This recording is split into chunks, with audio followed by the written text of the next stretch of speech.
Hello everyone, I'm your chunky messiah, Ethan, and I'm just here with some more of this here tabletop tall tales, and this time we're going to be returning to the fertile ground of talking about old tabletop campaign stories. This time we're actually going to be going back to, I feel like I say this a lot, but one of my all-time favourite player characters, Alborus White, from a campaign of Dark Heresy. Yeah, I don't have a physical book for Dark Heresy, so the closest I could get is another Fantasy Flight Warhammer 40k game, which is Black Crusade, which I have not had the pleasure of playing, but really like the book. And then the Warhammer 40k piece of just fiction that's got nothing to do with RPGs at all, Xenology, which is from the perspective of the Inquisition, so it kind of checks out there. Let me just put those back there. Now, I am going to say that this is actually going to be the first in a series of videos talking about this specific campaign, because I realised that if I want to be making a full, set of series, a full set of videos, a long-standing thing with this channel, I'm kinda gonna have to stop talking about all of my campaigns, entire campaigns, in single 1-hour videos, and instead split them up into smaller videos, otherwise I will very quickly run out of tabletop campaigns to talk about. So this time I'm going to be basically experimenting with talking about individual parts of a campaign, one after another in separate videos, see how that goes. Okay, so what I'm going to be doing in this one is I'm going to basically give you the introduction to the Dark Heresy campaign, which you may want to skip a decent amount of. I'm going to warn you if you are already really familiar with what Dark Heresy is, because I'm going to be explaining Dark Heresy a bit. Because Dark Heresy is, I may be incorrect in this assumption, but Dark Heresy is one of the kind of more obscure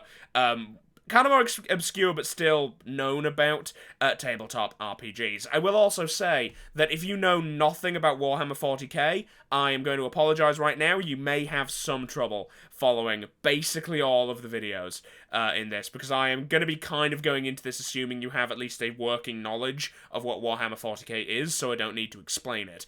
This ain't the Rambling Guide to Vampire. It has just occurred to me, I don't think those videos have started uploading yet by the time this goes up, but if you came from my other channel, you know what I'm talking about. This ain't the Rambling Guide to Vampire. I'm not here giving you a guide to Dark Heresy and Warhammer 40k. But I'll just tell you what this is. I'm also going back to having notes on my monitor here so I don't get too badly sidetracked. Okay, so what is Dark Heresy? Well, Dark Heresy is, as I showed you here, one of a series of Fantasy Flight produced Warhammer 40k games. There are actually quite a few of them produced by Fantasy Flight, each of them dealing with different parts of the Warhammer 40k world, which is something, honestly, that makes sense to me. I still think it's really weird that it seems that the current Warhammer 40k RPG system which I believe is being made by Cubicle 7, who I think are the same people who make the Warhammer Fantasy RPG. It's weird to me that Warhammer 40k just has one RPG. At the moment, it's an incredibly broad setting. I always thought the Fantasy Flight way of doing it was much better, where you had a bunch of very mechanically similar RPGs, but that specialised in the different areas that would honestly not massively overlap all that much. But if you wanted to port one thing over, you could. But yeah, it had multiple different RPGs, the Fantasy Flight ones, that dealt with different parts of the world. You had Only War, which dealt with playing the Imperial Guard. They essentially, I will say, kind of crossed this spectrum of how much player control was allowed, or how much GM control was required, I should probably say. There was obviously player agency, but as you go further along this scale, it gets more and more based purely on what the players want to do, rather than specific stories, at least in the way that the game itself is kind of baked in. Only War was very GM heavy, because you were playing as members of the Imperial Guard, members of the Astra Militarum. You were playing as literal soldiers getting orders. Then you had Death Watch, which had you playing as with the Chamber Militant of the Ordo Xenos of the Holy Inquisition, the Space Marines of the Death Watch, which again, very GM heavy, because you were essentially sent to go kill aliens in a place. It's very, very combat heavy game. Then you had Rogue Trader, which is kind of the middle ground option, where, actually no, I'll say Dark Heresy is the middle ground option, actually, because in Dark Heresy, yes, you have a lot of freedom, but you are generally chasing up plot threads that the GM does give you, which is you have a lot of freedom in terms of how you chase those up, because in Dark Heresy, you're playing as members of the Inquisition, you're playing as hopefuls in the Inquisition, trying to become full Inquisitors. And then you had, as I say, Rogue Trader after that, in which you were one of the titular rogue traders, essentially free merchant ship captains or crew of free merchant ships that kind of operate outside the law of the Imperium, and that's where you could get up to a lot of wild shit. And then finally you had Black Crusade, where you were essentially a bunch of chaos, either Chaos Space Marines or Chaos Cultists, trying to bring about the end of the Imperium, or whatever your specific little cult's goal was. As I mentioned, it is Dark Heresy we are talking about today, so it's one in which you played as acolytes, they were called, of the Inquisition. Although that's not strictly speaking true, you could also play as something called attachés, but the premise of the game is that your party, have been singled out as a group of inquisitorial acolytes, which are essentially inquisitors in training. If you don't know what inquisitors are, in the world of Warhammer 40k, they are essentially just the secret police, who have theoretically infinite power to request anything, go anywhere, do anything, and the only authority they have to answer to is more senior inquisitors. Playing as acolytes, you essentially have a similar degree of power, just it's less respected and less official. You are essentially borrowing the power of your sponsoring Inquisitor rather than having this authority in your own right. The idea of the game is that you are essentially attempting to do these missions with the hope that one of you at least will, by the end of the campaign, be elevated to the position of Inquisitor. It is worth noting that if you're going to play Dark Heresy, a personal rule that I believe it's also something that's said in the book, but don't quote me on that, is that you probably shouldn't let the campaign continue after one of you has been made into the Inquisitor. Theoretically, you would essentially get into this situation where one of you's made the Inquisitor and the rest of you are the Inquisitor's retinue at that point, but that has the issue of giving one player far too much power over the rest of the players. It basically makes one guy the main character and everyone else a side character, which just isn't fun for anyone. You can, as I said, also play as attachés, who are essentially already the retinue. They are just characters who are not in line to possibly become an Inquisitor, but can do more or less the same things, because if the Inquisitor or the Acolytes allow them, they can essentially function with the same level of authority, even though they don't officially have any, just because they're acting on behalf of an Inquisitor. Yeah, that's just kind of the idea. You are playing as Inquisitors, you are intended to essentially deal with problems as subtly as possible. In the lore, you do get this kind of line of radicals and Puritans. Puritans tend to be very kick the door down, burn the heretic, whereas radicals are very much kind of using the enemy's weapons against them and tend to be a lot more subtle. There are a lot more variations on Inquisitors, but that's kind of the generic morality system. I'd be willing to go so far as to say that Dark Heresy it allows you to play both, but mechanically the game does kind of encourage you to be at least some kind of radical, because it gives you a lot of very fun, weird alien toys to play with, and it's got rules for demon weapons and all this kind of stuff, some really wild stuff for you to mess with. And also the game basically mechanically rewards you for subtlety, which is something that Puritans are not particularly well known for. Now, I am going to start talking about the campaign in specific rather than talking about the game just now. However, I do want to go into this with a bit of a warning for all you ladies and gentlemen. Those of you who are familiar with Dark Heresy and the setting that Dark Heresy takes place in, for it takes place in a specific part of Imperial space. I think it might be the Calixis sector, but I'm not 100% certain. It's been a long time since I played it. You may find that certain parts of my story don't quite add up in terms of NPC names and place names, especially because the earliest stages of this campaign were based on an adventure module, an introductory adventure module that is part of Dark Heresy 2nd Edition. Because that's the edition we played. It was 2nd edition, not 1st edition. You may notice that a lot of the NPC names and place names are going to be kind of balked. And perhaps the understandings of them are quite balked. And there are two reasons for that. The reason that the understandings of them are quite balked is that the GM, he's a GM that I've talked about quite a lot, a very good friend of mine who's run a lot of the Vampire the Masquerade games I've been in. He and the groups that play with him have a habit of basically very readily embracing, the idea of GM canon rather than official canon. So there's a lot of stuff that's based on his or his interpretation of the 40k setting, which might mean it's a bit different to the way that other people are straight, complete, 100% lore-accurate people would necessarily deal with the setting. So that's a bit of a warning there. Another thing is that I realised this. I did not know this about this GM at the time, but after knowing him for many years and spending a lot more time with him, I have figured something out, and that is that he gets names wrong all the time. I'm currently running a game with him in it. I'm currently running a game of D&D 5th, and he keeps calling the halfling a half-elf. Like, he does it constantly, and he gets people's names wrong, or he just pronounces them weirdly, and it's not like he has a speech impediment. It's like he has an issue remembering names and just jams in a syllable where he can't remember one, just confidently as if that's the syllable. He does this a lot, and I'm almost 100% sure he did this with several major NPC and planet names throughout the course of this campaign. In fact, the planet my character was from, the world of Selva Spinery, definitely isn't called Selva Spinery.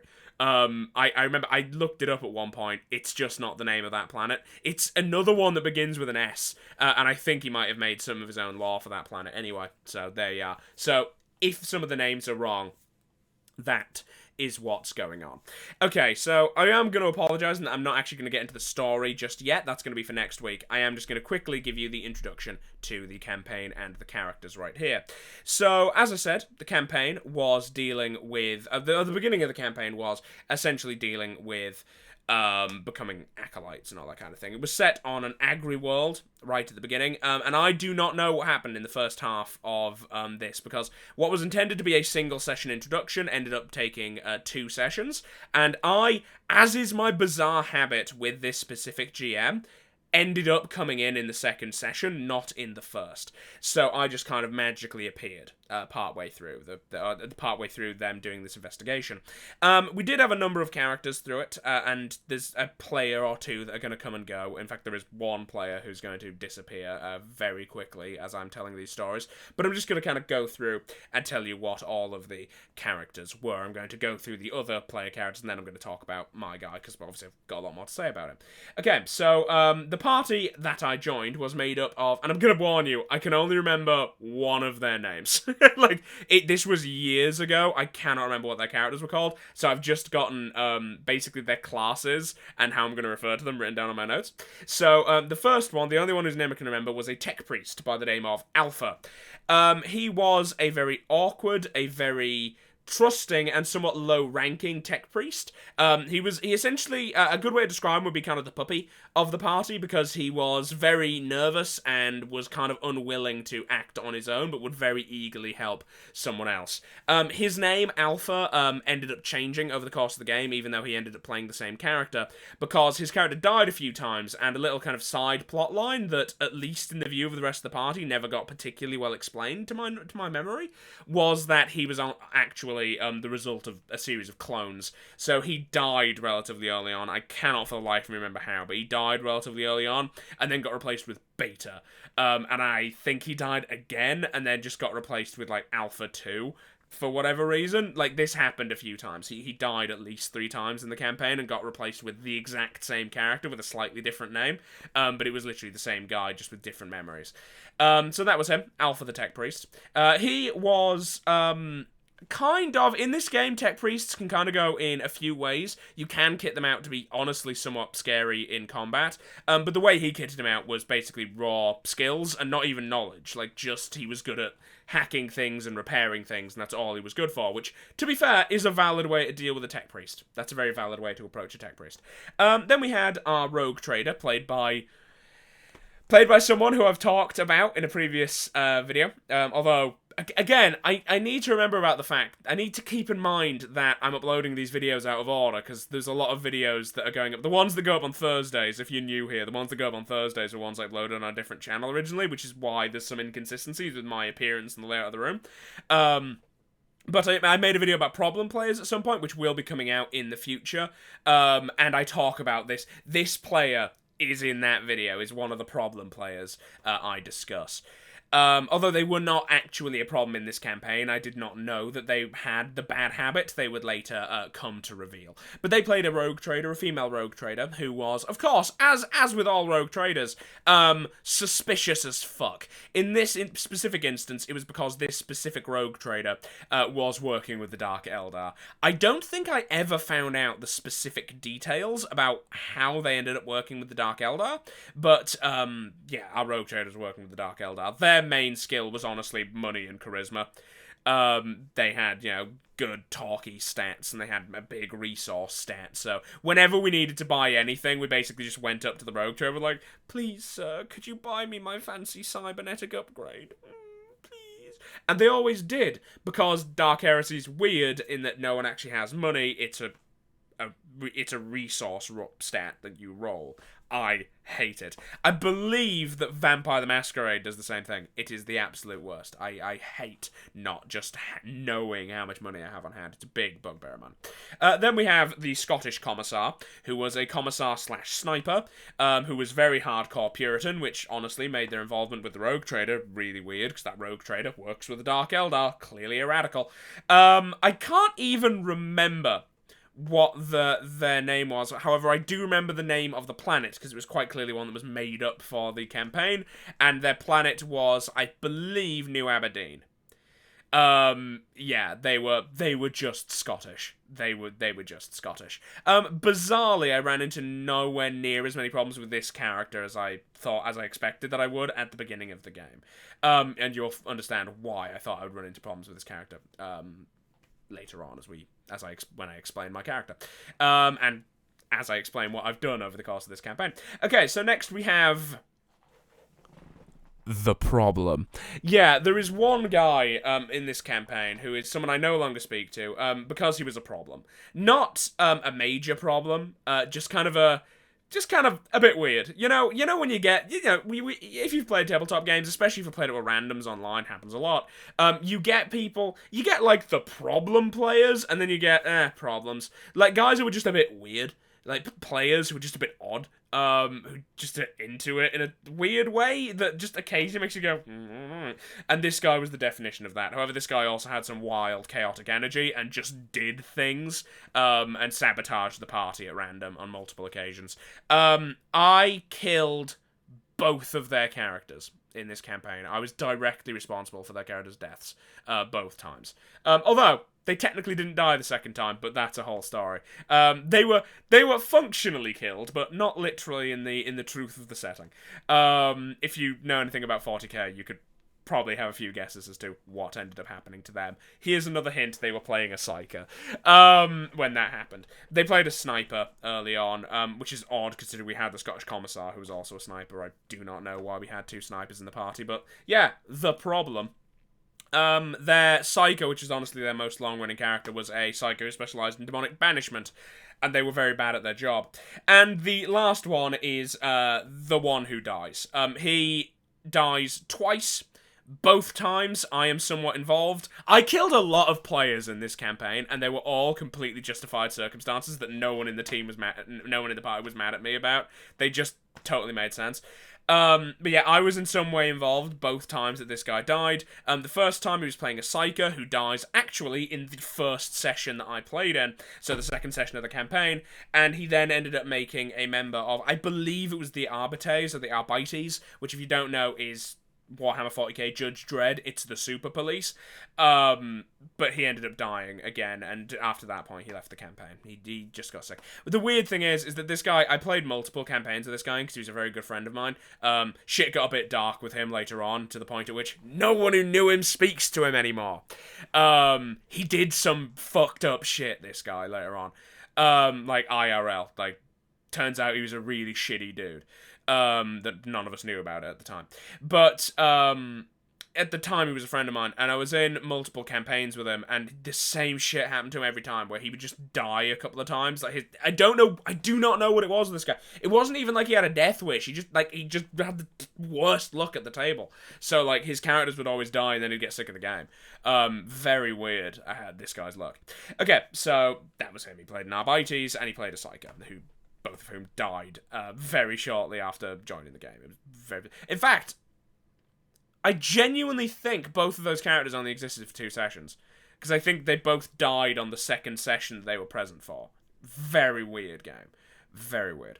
And then, of course, we have my character, Alborus White, who was a tech priest of a sort. I have it written down there that he was a tech priest / a heretic, because Alborus White's backstory. Actually, I'll give you his description first of all about the way he appeared to the rest of the party.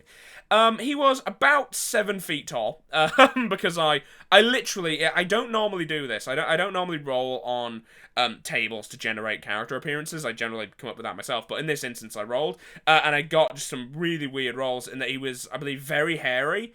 Really tall and really strong. Well, like the way he looked. But at the same time, he had like pasty white skin. He was a very strange looking dude. But he was about 7 foot massive, built like a brick shithouse. I interpreted him being hairy as a tech priest as him having a massive beard and a completely shaved head.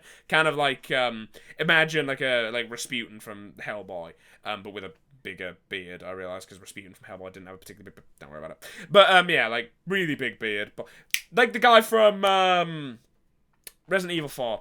You know, I cannot remember the guy's name, but, you know, the Mr. X equivalent from Resident Evil 4. Big beard, bald head. But, of course, he was dressed in tech priest robes, proper attire. He had the mechadendrites on his back. I believe from the beginning he had 2. He had one that I think was like an industrial clamp, and one that was, I can't quite recall. I believe it was like a sensor, so he could like investigate things. Because he never did any healing, so he did not have the medical one. But I believe it was like a big industrial clamp, and then a kind of like a sensor one, so he could probe things. Stat-wise, he was built essentially as a lore character. As honestly, heretics are kind of better at that than tech priests, for the simple reason that heretics are basically allowed to know more than tech priests, mechanically, because they have access to a lot more forbidden lore than your tech priests do. Because a heretic, in case you don't know, a heretic is essentially a tech heretic, a technology heretic, the heretics of the Adeptus Mechanicus. They are, in some cases, they come in basically, I'm going to say 3 distinct flavors. One is the most innocent and understandable heretic in the world, in that they are just someone who basically is sick of the weird religious dogmatic approach to technology that the Adeptus Mechanicus takes, and instead wants to actually treat it like science. That's one kind of heretic. Then you have another kind of heretic, which is the Xenos heretic, someone who has become fascinated with alien technology and studying aliens, and has decided to dedicate themselves to that. They can be a bit all over the place. In fact, both of those 2 sets can be a bit about whether or not they would actually still be affiliated with the Mechanicus. In Dark Heresy, it's very heavily pushing you, if you're playing a heretic, it very heavily pushes you towards your character is no longer affiliated with the Mechanicus, or has never been affiliated with the Mechanicus, and also they are specifically Xenos tech, because it comes from an expansion book to it. I believe it's Enemies Without, which deals with, you know, like the Dark Eldar and stuff like that. Like, it adds a bunch of stuff about aliens and Xenos rather than demons and stuff. But then you get the third flavor of Mechanicus, of Heretek, which is honestly actually a player class in Black Crusade, which is members of the so-called Dark Mechanicum, the chaos-aligned faction of the old Mechanicum from the days of the Horus Heresy that sided with Horus Lupercal during the Horus Heresy. And they focus on demon engines and stuff like that. Adept White, as he was called, even though his name was Alborus, I think literally no one in the party knew what his first name was until the very end of the campaign. Because there's a voice file I gave, which is kind of important to a narrative, that I'm gonna try to dig up for this series. I think that would be a fun thing to have, a fun little resource. Because I do a lot of this stuff. I do a lot of little voice work things for my campaigns. For the campaigns I'm in, I just enjoy it, and it spices it up. You know, my Mastiff character, I literally was a quest giver in the city of New York in future games run by that guy. He was an NPC who was a quest giver and who did a radio show talking about their quests, which I recorded and gave to the DM, and his party absolutely loved it when I wasn't in the game. They loved having this guy do narration. I love doing this kind of stuff. But yeah, his name was Adept Alborus White. He was a tech adept, and he was from the world of Selvus Binary. And his backstory was, in essence, that he was a good, upstanding member of the Adeptus Mechanicus, who was a specialist, because they do have these, a specialist in xenotechnology, in Xenos tech and xenobiology.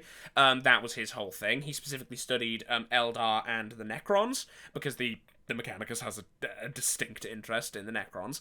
But those were his areas of study. And at some point in the planet of Selvus Binary, it was discovered that there were vast Necron tombs that had yet to be activated underneath the Forge world. And he was essentially placed in charge, because he was like a lesser Magos.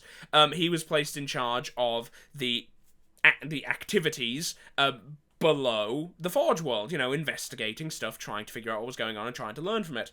However, over the course of his time, investigating and researching the Xenos ruins, he suddenly found that members of his team, the people who served under him, had started disappearing, and that shortly after that, the entire expedition was closed, the place was sealed, and they were basically ordered not to talk about it anymore. He kept an eye on it, and it turned out that even after they left the tombs, more and more of his original team were disappearing, and he very quickly realised that for whatever reason, someone or something, he assumed the higher-ups in the Mechanicus, were trying to get rid of him and his team. So he faked his own death, made it look like an industrial accident, and fled off-world, and essentially became a wandering heretic. It was during this wandering that he started basically developing his own heretical variant of his belief in the Omnissiah, which incorporated scientific progress and the belief that the Omnissiah was greater than humanity, was just the fusion of flesh and machine, and as such could be found in alien technology, which is why he specifically went out looking for Necron tech and Eldar tech. And he was also specifically interested in the Eldar and the difference between the Eldar and the Dark Eldar, which is something that, honestly, little factoid for you here, a lot of the people in the Imperium of Man, even the educated ones, cannot tell the difference between Eldar and Dark Eldar because they just do not know enough about them to tell the difference. It's a bit like in Warhammer Fantasy, where a lot of races can't tell the difference between the High Elves and the Dark Elves because the High Elves try to keep the Dark Elves a secret. So a lot of people just think elves are bastards. Because the High Elves will be friendly to you, or they'll be diplomatic to you, and then like 2 weeks later, there's people showing up on the shores of Bretonia stealing their women, and they're just fucking elves. Genuine problem. I don't know why the High Elves don't just... That's idiotic pride, but they basically would rather be seen as slavers and pirates by the other races than allow people to know about the Dark Elves. It's a very, very strange situation. But yeah, his backstory was that he was just kind of wandering around after that situation with Selvus Binary. And he essentially found the wrong item, the wrong artifact, and got picked up by a Dark Eldar Homunculus, who will be referred to as the Homunculus, because he was never given a name. I believe he had one, it's just none of us ever asked. Because whenever any of us were in the presence of the Homunculus, because he was a recurring NPC, he was rather busy playing with us and threatening to torture us, so we didn't really get a chance to ask about his name. But yeah, he was picked up by this Dark Eldar Homunculus, who, if you don't know, is basically these... Imagine the Shamisei from Vampire the Masquerade. It's them. Very similar. They're body horror scientists, basically. That's what they do. They make abominations for the Dark Eldar and for their own amusement. But he was picked up by this Dark Eldar Homunculus, and he was basically travelled around, just kind of travelling, trapped inside this Dark Eldar ship as he went from place to place. And he was essentially used as an amusement because the Dark Eldar Homunculus found it very entertaining that this Mon Kai, which is, in case you didn't know, Eldar name for human, that this Mon Kai knew how to operate Eldar machinery, so he would basically occasionally just throw Alborus White random pieces of Eldar material and just basically see if he could figure it out. And once it was revealed over time that he basically just got an increasingly elaborate understanding of how Eldar technology worked, he was later used basically as a combination of amusing curiosity and repairman, because he helped maintain the systems on the Dark Eldar ship.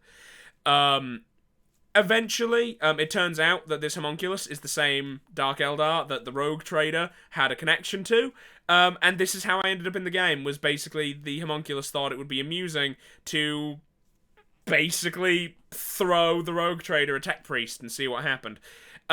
So yeah, after traveling for a long time in this Dark Eldar ship, being used as a bit of entertainment and trying to figure out a way to escape and not quite managing to figure it out, at some point, Alborus White was just kind of given to this rogue trader, and it was just said, cool, go have fun with him, this'll be funny. And then they were both teleported down onto this planet, basically into the middle of the rest of the party. And this is how the campaign began. It was an amusing one, though, because despite the fact that Alborus White was a heretic, no one in the campaign, no one in that party, with the very specific exception of the rogue trader, who even then didn't know 100%, just had a theory, none of them, out of character, knew that Adept White was a heretic. They all just believed that he was a tech priest. Because he still wore the red robes and he never presented himself as anything but that. And to be honest, the only person who could have questioned him was Alpha. But I believe that Adept White had more mechadendrites than Alpha did. Alpha, I believe, had 1, Adept White had 2, which meant that in the structure, in the rank system of the Mechanicus, Adept White notably outranked Alpha to look at him. Again, because he was technically a lesser Magos, which meant that Alpha just assumed that Adept White knew what he was doing, even when Adept White was doing things that seemed like they should be heretical. Alpha was basically, well, he's the boss. I mean, I can't say that he's doing it wrong. So, yeah, the only person who could have possibly actually recognized that Adept White was doing anything heretical. And he did do heretical shit. Like, he just tore machines apart in front of people and just tried to figure out and try to, like, make new things, make machines work in ways they're not supposed to work. You know, he did a lot of bodging of technology over the course of the campaign, which you are not allowed to do in the Mechanicus, but because, again, the only person who could have questioned him was basically too cowed by his apparent rank to question him. He just kind of got away with it for the entire campaign until the very end. But yeah, I think that's more or less it. So, yeah, the campaign began with Adept White basically teleporting in next to a rogue trader in the middle of a medieval technology level agricultural world in the Imperium of Man, and just kind of being told he had to help the rogue trader, and there it went. The rest of the party were acolytes, it's worth saying. They were specifically chosen by the Inquisitor to become Inquisitors. Adept White, from the beginning to the end of the campaign, was always an attaché, for reasons that I will explain a bit later on. On multiple occasions, the opportunity for him to become a proper acolyte and be in the running for Inquisitor at the end of the game did come up, but he was repeatedly unable to take it. You know what? I won't save it for another video. I will just explain it now. And this is true. I theorized this for a long time, but it was confirmed to me at the end of the campaign by multiple players that there had actually been a conversation outside of the game between Alpha, the woman who played the rogue trader, and the guy who played the Scottish commissar. They had talked out of the game, and Alpha was always for making Adept White an acolyte when it came up, but the other two always voted him down, and the very simple reason was, and they said this, they told this to me, I know this is a fact, they said to me, Ethan, Adept White was far too competent. He would just have become the Inquisitor, and there would have been no competition if he was ever allowed to be an acolyte. And yeah, Adept White, basically because he was a heretic, and because he wasn't constrained by a lot of the moral and dogmatic principles that the Imperium was founded on, basically turned into Group Gandalf, because he knew a lot of shit that the other players just weren't really allowed to know, because even the rogue trader, more or less stayed within safe lines. Adept White did not. He wanted knowledge, and he went for it. He even fucked around, at one point fucked with chaos artifacts, which was, like, dangerous. And that was, I think, the closest he got to ever being, like, really in trouble with the party, was when he was just, like, messing around with chaos devices, and they're like, whoa, aliens are one thing, chaos is another. But yeah, he ended up being Group Gandalf, as he was referred to on multiple occasions, just because he kind of knew everything, and I just kind of got lucky rolls, and I managed to basically build him really well. So he was very good at a handful of very specific things that came up a lot. So he just seemed to be this comically competent character who, because he was allowed to know a lot of things, I was able to very well abuse my extensive knowledge of the Warhammer 40k setting to basically play this perfect sage kind of character. He was a very fun one to play. In the next, so yeah, that's it. That's it for this episode. Just kind of laying the groundwork there. In the next episode, probably next Monday, I will talk about the first session and just kind of how the party got introduced and how the first player death in the campaign, the first player death and the first character death caused by me occurred in the campaign. So look forward to that. Hope you enjoyed this video, but that's going to be it for now. See you next week. Bye. Actually, no. See you on Thursday. Yeah, see you on Thursday, and also see you next week. Bye.